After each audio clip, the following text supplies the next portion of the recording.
ഇന്നോളം വന്ന കരിയറിൽ ഒരു ഗ്രാറ്റിറ്റ്യൂഡ് അല്ലെങ്കിൽ അങ്ങനെ ആ ഒരു ഫീൽ ഉള്ള ഒരു വ്യക്തികളൊക്കെ ആരായിരിക്കും? ഗ്രാറ്റിറ്റ്യൂഡ് എന്ന് വെച്ച് കഴിഞ്ഞാൽ ഒരുപാട് പേരുണ്ട്, ആദ്യകാലം തുടങ്ങിയിട്ട് കുറേ പേരെ പറയാനുണ്ട്. പക്ഷേ എനിക്ക് ഏറ്റവും കൂടുതൽ ഗ്രാറ്റിറ്റ്യൂഡ് തോന്നിയേക്കുന്നതെന്ന് വെച്ച് കഴിഞ്ഞാൽ ടു ദ യൂണിവേഴ്സ് തന്നെയാണ് ഞാൻ പറയത്തുള്ളൂ. ബിക്കോസ് ഞാനൊരു സർജറി എനിക്കുണ്ടായിരുന്നു.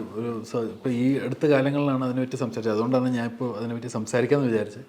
അപ്പോൾ ഒരു സർജറിക്ക് മുമ്പ് എൻ്റെ ഒരു ആഗ്രഹം എന്ന് വെച്ച് കഴിഞ്ഞാൽ ബിഗ് സ്ക്രീനിൽ ഒരു 70mm ഞാനൊരു സീൻ അഭിനയിക്കണം എന്നുള്ളൊരു ആഗ്രഹം ഉണ്ടായിരുന്നു. സോ അപ്പോൾ അത് കഴിഞ്ഞ് പിന്നെ സർജറി കഴിഞ്ഞ് പിന്നെ ഞാൻ കുറച്ച് കാലങ്ങൾ കഴിഞ്ഞിട്ട് നമ്മൾ സിനിമകളിലോട്ട് സ്റ്റാർട്ട് ചെയ്തു. അപ്പോൾ അത് കഴിഞ്ഞിട്ട് പിന്നെ ഇവിടെ വരെ എത്തി നിൽക്കുമ്പോൾ I am really grateful for every single opportunities. ഓരോരോ സമയത്തും ഒരുപാട് പേര്, ഇപ്പോൾ ബൈജുവേട്ടനാണെങ്കിലും, ബൈജുവേട്ടനാണ് ആദ്യത്തെ സിനിമ തന്നെ. ജയേട്ടൻ എന്നെ വിളിച്ചിട്ട് എനിക്ക് സുദീപാത്മികം തരുന്നു. പിന്നെ വിജയേട്ടൻ എന്നെ വിളിച്ചിട്ടാണ് ആട് 2 തരുന്നത്.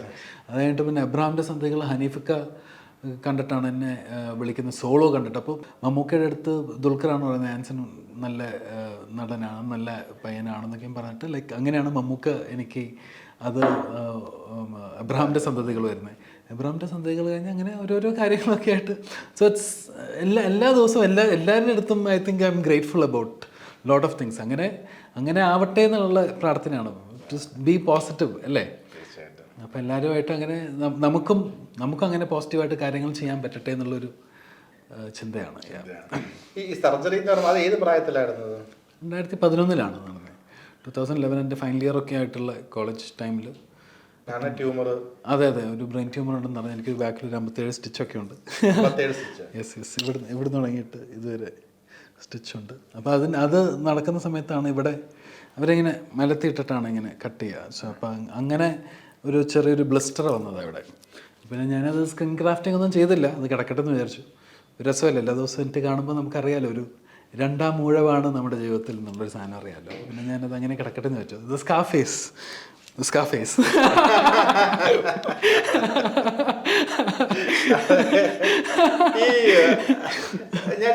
ഇപ്പം ഇങ്ങനെ ഒരു സിറ്റുവേഷൻ വന്നപ്പോൾ ഈ 2011 എന്ന് പറയുമ്പോൾ 13 വർഷങ്ങൾക്ക് മുൻപാണ്. പ്രായം അത്രയും കുറവാണ്, ചിന്താഗതികൾ ഇത്രയും വളർന്നിട്ടുണ്ടാവില്ല, എക്സ്പീരിയൻസ് ഇത്രയും ആയിട്ടുണ്ടാവില്ല, ആ ഒരു ഏജാണ്.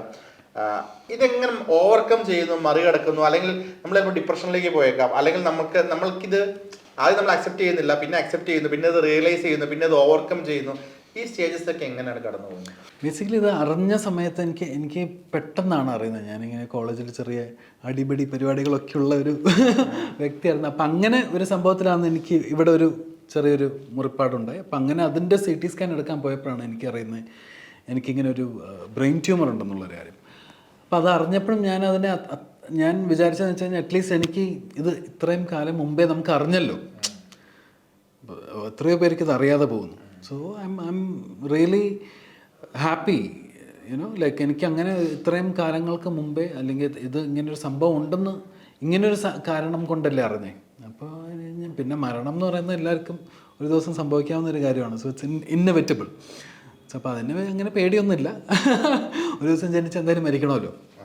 പക്ഷേ ഇത് നമുക്ക് മുൻകൂട്ടി അറിഞ്ഞ കാരണം ലൈക്ക് ഞാനൊരു 6 months എൻ്റേതായിട്ടുള്ളൊരു ജേർണി ഉണ്ടായിരുന്നു. എനിക്ക് കുറച്ച് കാര്യങ്ങളൊക്കെ ചെയ്യാൻ.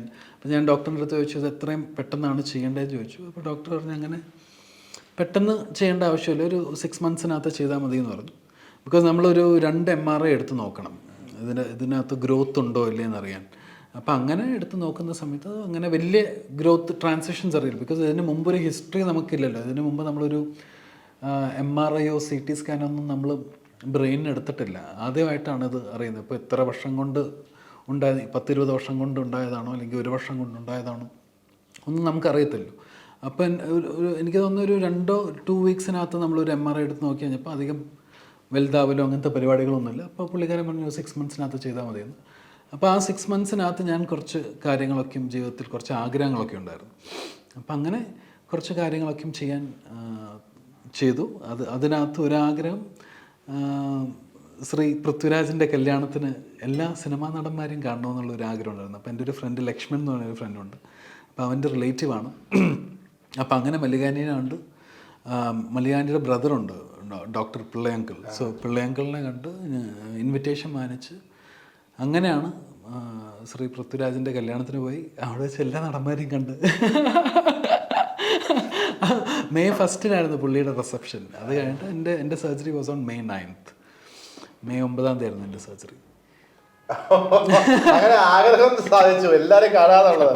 ഇപ്പൊ എല്ലാരും കൂടെ അഭിനയിക്കുന്നു. ഈ അന്നൊന്നും നടന്നാവണം തന്നെയായിരുന്നു ആ സമയത്തൊക്കെ തന്നെ. പണ്ട് തുടങ്ങിയ ചെന്നൈയിലാണ് പഠിച്ചു വളർന്നതൊക്കെ. അപ്പോൾ ഞാനുണ്ടായ സാഹചര്യം അല്ലെങ്കിൽ ഞാനുള്ള സ്ഥലം കോടമ്പാക്കം, സാലിഗ്രാമം, ഇപ്പം തിരുവാമൂരാണ് താമസിക്കുന്നത്. അപ്പോൾ ഈ സ്ഥലങ്ങളെല്ലാ സ്ഥലത്തും സിനിമയുടെ ഹബ്ബാണ്. ബേസിക്കലി എല്ലാ സിനിമയിൽ ആഗ്രഹമുള്ളവരും അലങ്കാരികമായിട്ട് പറയാവുന്ന ഒരു ഏരിയയാണ്. തീർച്ചയായിട്ടും ഈ ചെറിയ കടകൾ, നമുക്ക് ചെറിയ ദുശീലങ്ങളൊക്കെയും തുടങ്ങുന്ന പ്രായം. അപ്പോൾ ആ സമയത്തൊക്കെയുള്ള ചെറിയ കടകളിനകത്തും അല്ലെങ്കിൽ ഇപ്പോൾ ഹോട്ടലുകളിലൊക്കെയും പോയി കഴിഞ്ഞാൽ വെയിറ്റേഴ്സും എല്ലാവരും സിനിമയ്ക്ക് വേണ്ടി ആഗ്രഹിച്ച് വന്ന ആൾക്കാർ, അല്ലെങ്കിൽ സിനിമയ്ക്ക് ട്രൈ ചെയ്തുകൊണ്ടിരിക്കുന്ന ആൾക്കാർ, ഡയറക്ടേഴ്സ്, സ്ക്രിപ്റ്റ് റൈറ്റേഴ്സ്, ഇവരൊക്കെയും ഈ അവിടെ വെയിറ്റേഴ്സൊക്കെ ആയിട്ട് വർക്ക് ചെയ്യും. പിന്നെ നമ്മൾ ഈ ചായക്കടകളിലൊക്കെ മുമ്പ് അവിടെ എൻ്റെ ബാക്ക്ഗ്രൗണ്ട് സ്കോർ മൊത്തം കേൾക്കുന്ന മൊത്തം സിനിമയാണ്. പുറകിൽ നിന്ന് സംസാരിക്കുന്ന ആൾക്കാരൊക്കെയും സിനിമയെ പറ്റിയിട്ടായിരിക്കും സംസാരിക്കുന്നത്. അവിടെയൊക്കെ ഒരുപാട് സ്റ്റുഡിയോസും കാര്യങ്ങളൊക്കെ ഉള്ള സ്ഥലങ്ങളാണ്. ഒരു ലൈക്ക് മൈൻഡഡ് ആയിട്ടുള്ള ആൾക്കാർ ചുറ്റും ഉള്ളപ്പോൾ നമ്മളത് ഒരുപാട് എന്താണ് അത് ഇൻഫ്ലുവൻസ് ചെയ്യും ശരിക്കും പറഞ്ഞു. അങ്ങനെ പിന്നെ ആ സമയത്ത് എല്ലാവരും ഇങ്ങനെ പറയും കുറച്ച് അജിത്തിനെ പോലെയൊക്കെ ഉണ്ടായിരുന്നു, ചെറിയ മീശയൊക്കെ ആയിട്ട് ഇങ്ങനെ കുറച്ച് വെളുത്തൊക്കെ ഇരിക്കുന്നതായിരുന്നു. ആൾക്കാരങ്ങനെ പറയും അജിത്തിനെ പോലെയൊക്കെ ഉണ്ട് കാണാനൊക്കെ പറഞ്ഞിട്ട്. അപ്പം അങ്ങനെ നമ്മുടെ തലയിലും ചെറിയൊരു ആഗ്രഹങ്ങൾ കയറി തുടങ്ങി. പിന്നെ ഫസ്റ്റ് ഡേ ഫസ്റ്റ് ഷോ അവിടെ എല്ലാ സിനിമകളും ഞാൻ മിക്കതും പോയി കാണാറുണ്ട്. പിന്നെ സ്കൂളൊക്കെ കട്ട് ചെയ്ത്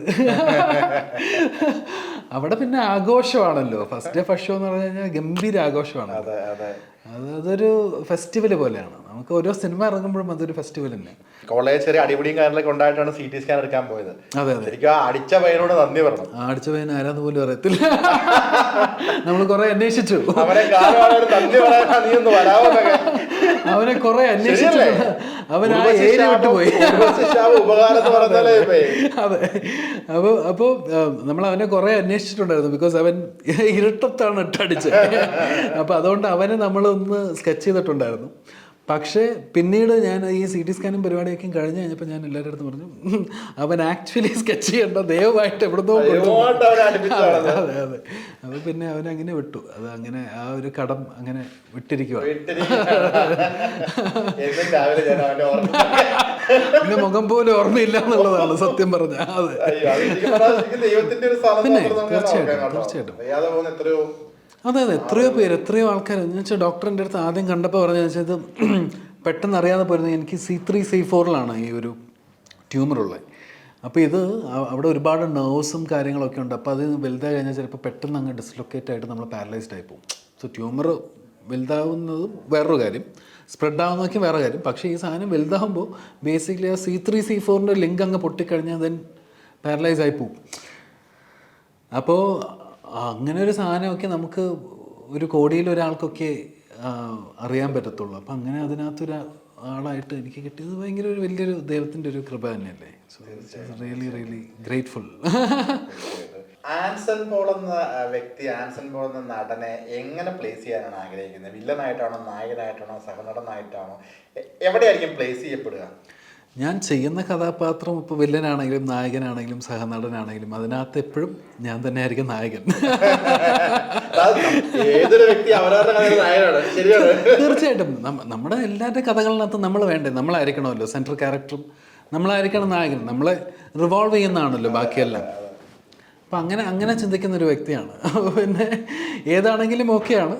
പക്ഷേ ലൈക്ക് എനിക്കൊരു ബാങ്കബിൾ ആക്ടർ ആവണം, ഒരു കമേഴ്ഷ്യൽ ബാങ്കബിൾ സ്റ്റാർ ആവണം എന്നാണ് ആഗ്രഹം. ബിക്കോസ് അതാണല്ലോ, ബിക്കോസ് ഇപ്പോഴത്തെ ഇന്നത്തെ റവന്യൂസ് എന്ന് വെച്ച് കഴിഞ്ഞാൽ എത്ര സിനിമകൾ തിയേറ്ററിൽ വന്നിട്ട് ഒന്നുമില്ലാതെ പോകുന്നു. 90% സിനിമകളും പരാജയപ്പെടുക എന്നുള്ളതാണ് 2024 ലിസ്റ്റ് എടുത്തു കഴിഞ്ഞാൽ. തീർച്ചയായിട്ടും മാത്രമാണ് തിരിച്ചു പിടിച്ചിട്ടുള്ളൂ. അതെ, അപ്പം അങ്ങനത്തെ സിനിമകൾ അങ്ങനത്തെ ബിക്കോസ് സിനിമ വ്യവസായം എന്ന് പറഞ്ഞിട്ട് വലിയൊരു സാധനത്തിനകത്ത് അതിനകത്ത് നമ്മളിവിടെ ഉണ്ടെങ്കിൽ നമുക്കൊരു ബാങ്കബിൾ ആക്ടറായാൽ മാത്രമാണ് കാര്യമുള്ളൂ. സോ അപ്പോൾ അതുകൊണ്ട് കമേഴ്ഷ്യൽ ബാങ്കബിൾ ആക്ടർ ആവണമെന്നാണ് എൻ്റെ ആഗ്രഹം. അതിന് വേണ്ടിയിട്ടാണ് ഞാൻ ട്രൈ ചെയ്യുന്നത്. അതാണ് ഇനിയിപ്പോൾ എൻ്റെ ലക്ഷ്യം. യെസ്, ഒരു ബ്രേക്ക് ഏത് നിമിഷം വേണമെന്ന് പറയാൻ ഞാനും പ്രാർത്ഥിക്കാം. ഏത് വെള്ളിയാഴ്ച വേണമെങ്കിലും ആകാം. എങ്ങനെയാന്ന് പറയാൻ പറ്റില്ല, എവിടെ നമുക്കൊരു ബ്രേക്ക് വേണ്ടത് അതെ ഒരിക്കലും പറയാൻ പറ്റില്ല. നമ്മുടെ മുമ്പിൽ ഒരുപാട് എക്സാമ്പിൾസ് ഉണ്ട്. യെസ്.